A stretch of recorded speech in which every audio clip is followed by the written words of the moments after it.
This mythical fantasy action film released in 1982 is one of Arnold Alois Schwarzenegger's early defining works. The film is adapted from the novel Conan the Barbarian by Robert Irvin Howard, the founder of the sword and sorcery subgenre of fantasy literature. It tells the story of Conan, a warrior who defeats an evil sorcerer, rescues a princess, and avenges his people in a grand adventure.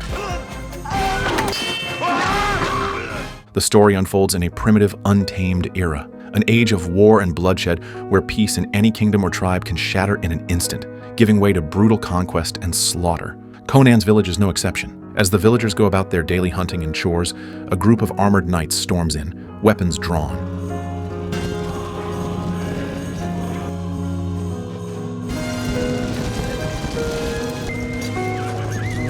They cut down everyone in their path, leaving death and destruction behind.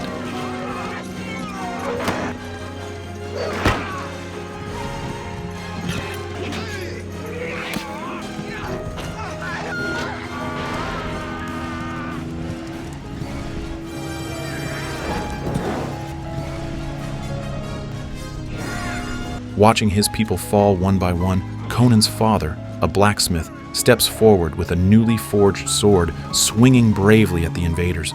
But he is just a smith, outnumbered and outmatched. The raiders unleash two vicious hounds, which tear into him until he collapses, bloodied and lifeless.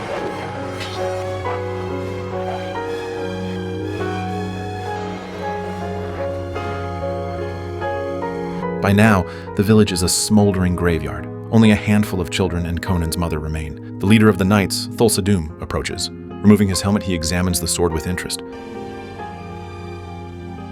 Conan's mother raises her dagger, ready to strike, but Doom's eyes hold an unnatural power. Conan's mother simply stared at him for a moment, then dropped her weapon, as if being controlled. Then, he saw Doom suddenly swing the sword in his hand, and his mother slowly fell down.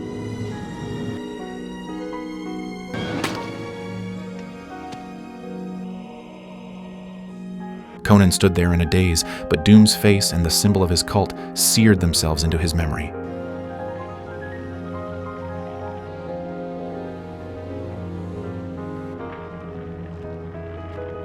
His people are slaughtered, his parents gone, yet not a single tear falls from his eyes. It is said that this is the mark of his divine lineage. He bleeds, but he never weeps. He and the other surviving children are taken as slaves, marched north to an unknown land. There is a huge millstone in the middle of the valley, and no one knows what it is grinding. Conan is chained to it, forced to push the wheel day after day, year after year, through scorching heat and biting cold. He grows into a man under the weight of his shackles.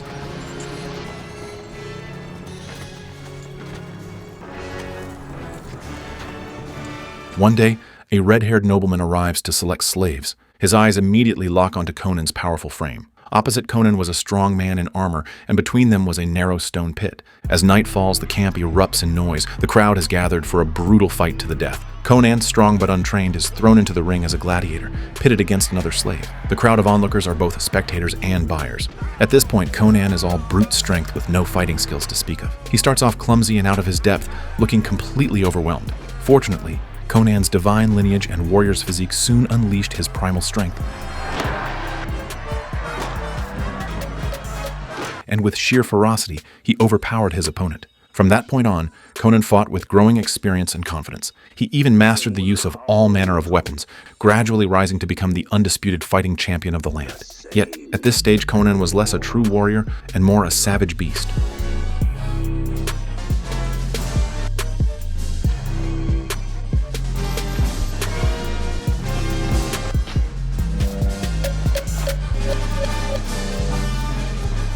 To mold him into a professional fighter, the red-haired noble took Conan to the distant east, where he received advanced combat training. It was there that Conan also learned to read and write, laying the foundation for his future conquests and reign. The red-haired noble held Conan in high esteem and brought a woman before him.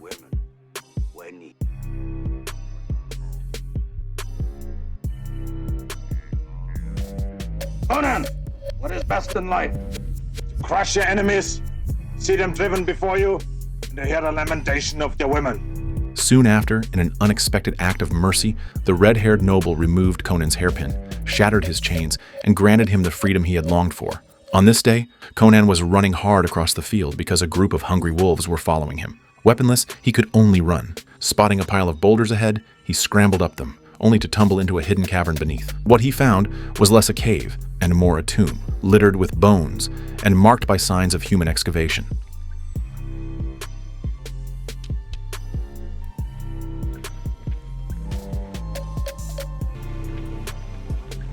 Holding a torch, Conan cautiously approached a stone throne at the far end. He reached out and lifted a rusted sword. To his astonishment, as he brushed away the dust and chipped off the rust, the blade gleamed with radiant splendor. This stroke of fortune was no accident. It was the will of Crom, the mythic deity worshipped by Conan's tribe. The sword in his hands was the sword of kings. With this, Conan's adventure truly began, and he set forth on the path to legend. One day, as Conan traveled through a valley strewn with jagged rocks, he passed a crude hut at the foot of the mountains. A striking woman stood at the door as if expecting him and invited him inside to warm himself. The witch drew closer to Conan. She asked what he sought, and he told her he was searching for a sign. She described the very same mark. There's a price, barbarian. Just as the two were being intimate, the witch told Conan that if he wanted to find his enemy, he had to find a place called Zamora. Then, the witch suddenly became ferocious, roaring and screaming non-stop, and the sharp claws on both hands scratched Conan until he was bleeding. But Conan's immense strength allowed him to hurl her into the fire. Yet even then, she did not die.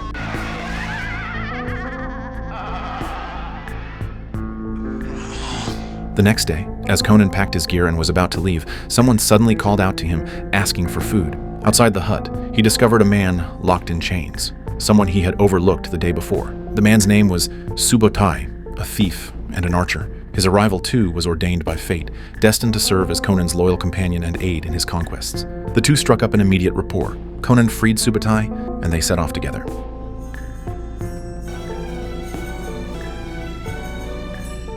Crossing hills and plains, they soon arrived at a bustling city. To the west of the city stood a tall snake tower, but Conan at this time had not yet realized its importance. Inside the city, they inquired about the symbol of twin serpents. An elderly apothecary told them they were likely seeking the Set Snake cult, a vast, sinister sect. In recent years, its followers had waged wars and spread their doctrine through sheer force and numbers. The Serpent Tower in the west was one of their sacred sites. Rumor had it that it was filled with plundered gold, silver, and jewels, and a mysterious artifact called the Eye of the Serpent. That night, under the cover of darkness, the two decided to investigate, hoping to uncover clues and help themselves to the treasure. As they searched for a secret entrance, they unexpectedly encountered a woman. Armed with a blade and a coil of rope over her shoulder, she showed no sign of alarm at the sight of Conan and Subotai. The three agreed to work together, using the rope to slip inside one by one.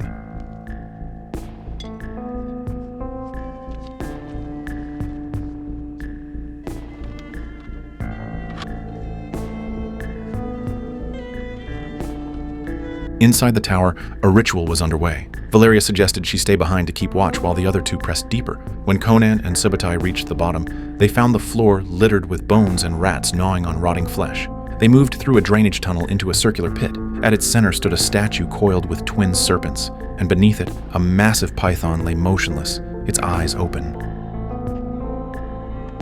Above them, the sinister ritual had begun. A young girl willingly stepped onto the altar, allowing two cultists to remove her robe. She was the sacrifice, offered to the python. Meanwhile, Conan had already looted the gems below and taken the Eye of the Serpent. A drop of his sweat fell onto the python's eye, rousing it. As he turned to leave, he spotted a familiar symbol and froze. Memories flooded back. This evil serpent cult was the enemy he had been searching for all along. As Conan reached for an amulet, the python lunged, its jaws gaping. He reacted swiftly, impaling it with his sword and slamming its head against the stone wall. But the serpent was incredibly strong, trapping Conan in its thrashing coils. Subotai, ever composed, pinned the beast to the wall with an arrow and tossed Conan his sword.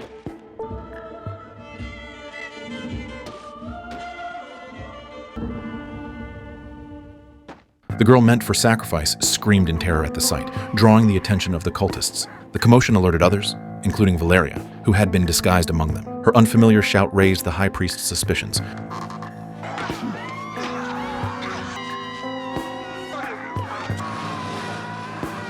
With remarkable agility, she dispatched two guards and swiftly climbed upward. Reaching the top, she glanced at the pool below and leapt in.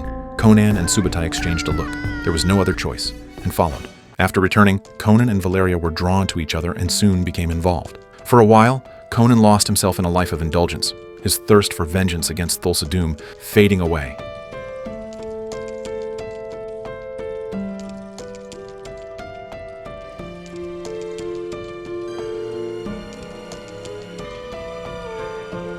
One day, a group of armed guards seized them and brought them before the king. Also arrested was an intoxicated Subutai. Though King Osric was frail with age, he still commanded an imposing presence, his authority undiminished. Conan, Valeria, and Subutai all wore expressions of unease. They had expected the king to punish them severely for disrupting the ritual. But to their surprise, King Osric instead launched into a furious tirade against the Set Snake cult and their leader, Doom, not just for their brutality and tyranny, but because Doom had ensnared his own children. The prince, armed with a dagger, had tried to assassinate his father, while the princess had been deceived into following Doom. Far from punishing them, King Osric offered them a fortune to rescue his daughter. Valeria, a seasoned wanderer, had heard of Doom's infamous reputation, a sorcerer of immense power with legions of followers. And he has thousands of followers, so this task is very difficult at the moment. So she urged Conan to take the gems and slip away quietly. But what she didn't know was that Conan would hunt Doom down with or without the mission. The next morning, Valeria woke to find Conan gone. He had set off alone for the Mountain of Power to save the princess and exact his revenge, leaving the Eye of the Serpent as his final gift to her. Conan traveled as he always had, determined and relentless. After a long journey, he reached the Mountain of Power. Instead of rushing in, he scouted the area first. Before him stood an ancient stone circle, littered with the bodies of fallen guards, still poised as if on duty.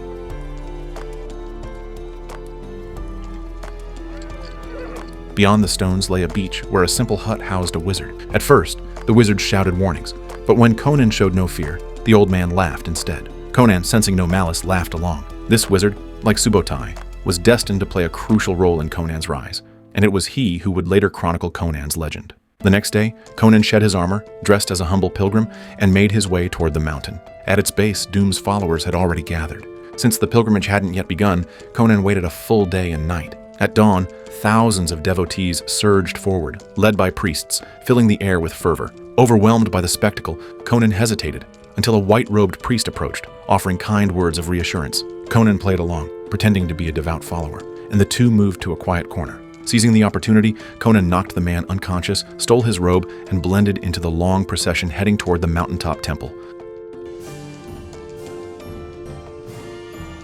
The ceremony had barely begun when Conan's cover was blown. His earlier rampage at the Serpent Tower with Subutai and Valeria had already reached the cult, and the jade pendant he carried served as irrefutable proof of his involvement.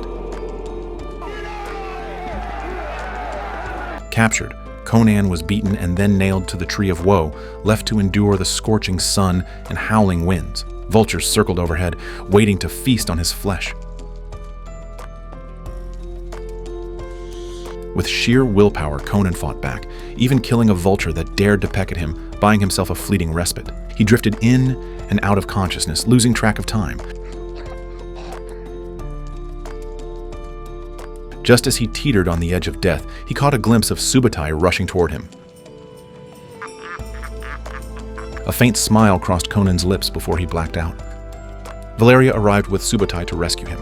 Together, they carried Conan to the wizard, begging him to save Conan's life at any cost. The wizard agreed to do his best. He wrapped Conan's body tightly in black cloth, covered him in protective sigils, and suspended him outdoors to await the fall of night. He said that as long as Conan could survive tonight and avoid the haunting of the undead in hell, he might wake up, otherwise Conan would surely die. The three of them huddled around a fire, waiting for darkness. Suddenly, thunder cracked overhead, as thick, ominous clouds blotted out the moon. A strange wind whipped through the camp, and the wizard, shrieking in terror, stumbled back into his hut. Valeria, bewildered, watched as a shadowy figure lunged at Conan's unconscious body. She rushed forward, and the shadow took form, several ghostly figures that swarmed around her. The wizard, too afraid to intervene, could only chant prayers from a distance. Valeria stood her ground, fiercely battling the apparitions. Perhaps moved by her courage, the spirits gradually faded away. The clouds dispersed, and the camp fell still.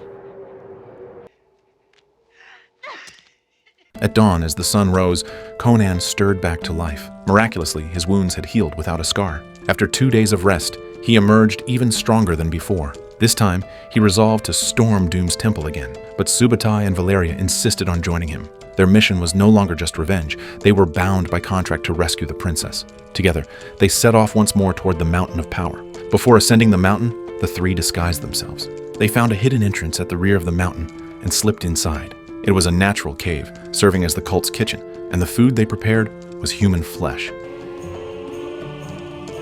The followers of Set had just finished boiling a pot of meat broth, and 8 guards carried it out. Conan and his companions followed cautiously, making their way to the grand hall of Doom's temple.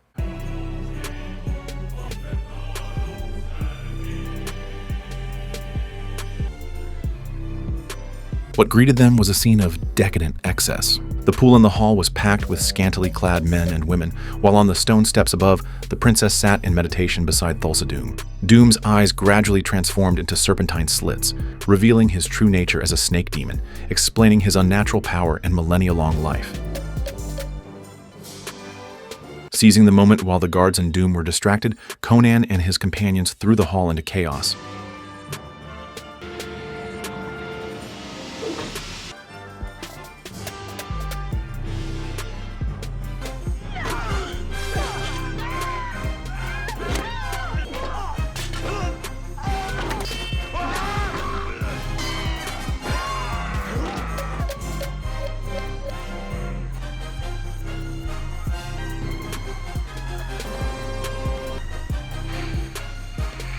Though the enemy was numerous, they were no match for Conan's strength.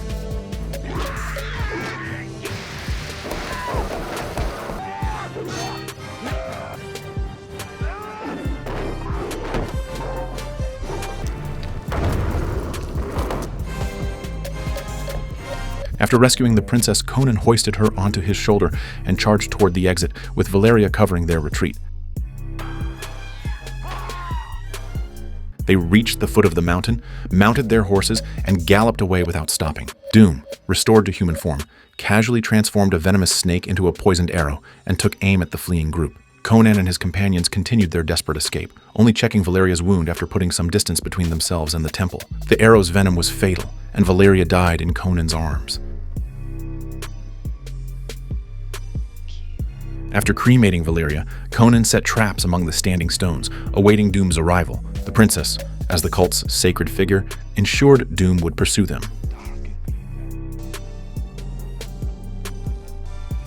Sure enough, Doom arrived with a large force.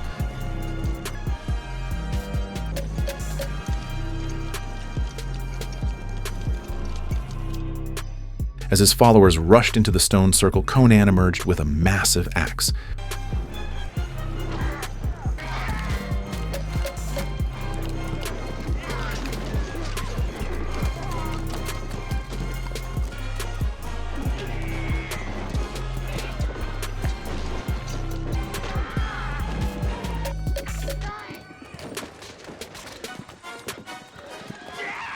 Among Doom's followers, only 2 generals posed a real threat.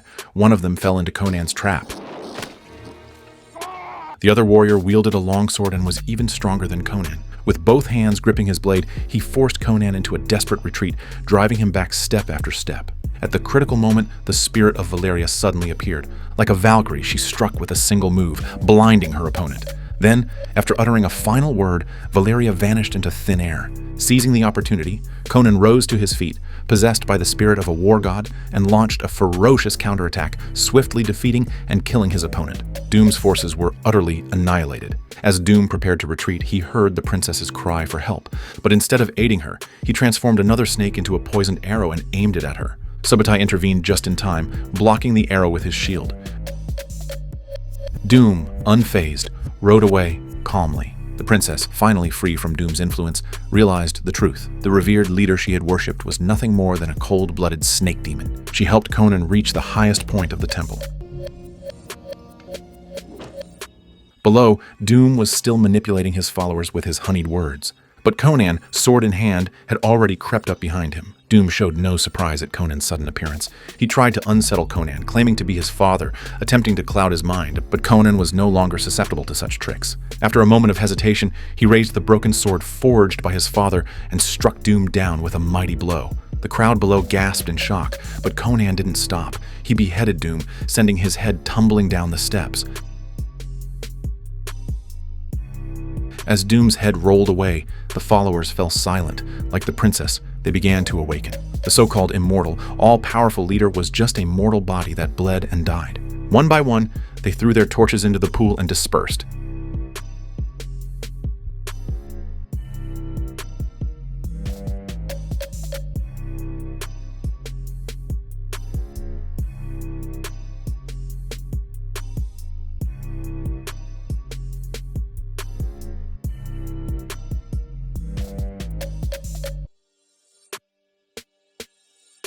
When the crowd had gone, Conan set the temple ablaze and descended the mountain with the princess in his arms. In the distance, the sun rose over the horizon, its light breaking through the clouds and bathing the land in dawn's glow.